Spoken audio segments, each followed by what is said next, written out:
Law enforcement agencies and health officials across Tennessee are making a big push this weekend to tackle the opioid epidemic with Prescription Drug Take-Back Day. The drug problem is so significant in Middle Tennessee, law enforcement agencies are trying to get more resources. Nikel Smith is live at TBI headquarters now with a closer look at those problems at hand.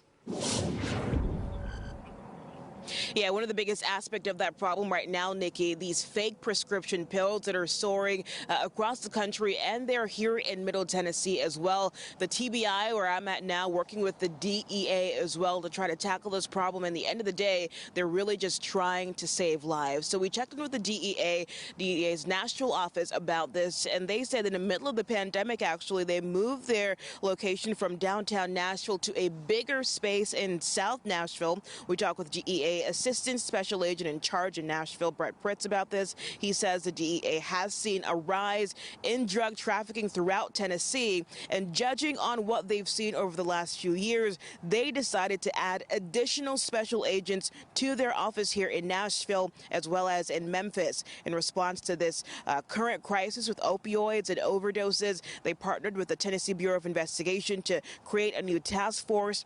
They also established the task force led by DEA with state and local partners to tackle violent crime as well, and looking at how violent crime ties into drug trafficking, saying that they both go hand in hand. They are also asking parents to pay attention to the opioid problem, especially with the counterfeit pills law enforcement are seeing. We're targeting the drug distribution organizations that are responsible for distributing this to our citizens across the border as well. We're working with our offices in Mexico to identify who's producing it, how it's being produced, how do we interdict it, how do we stop it from coming into the United States, and then once it's in the United States, who's responsible for trafficking these drugs to our citizens. And that's where we come into play. That's where we investigate.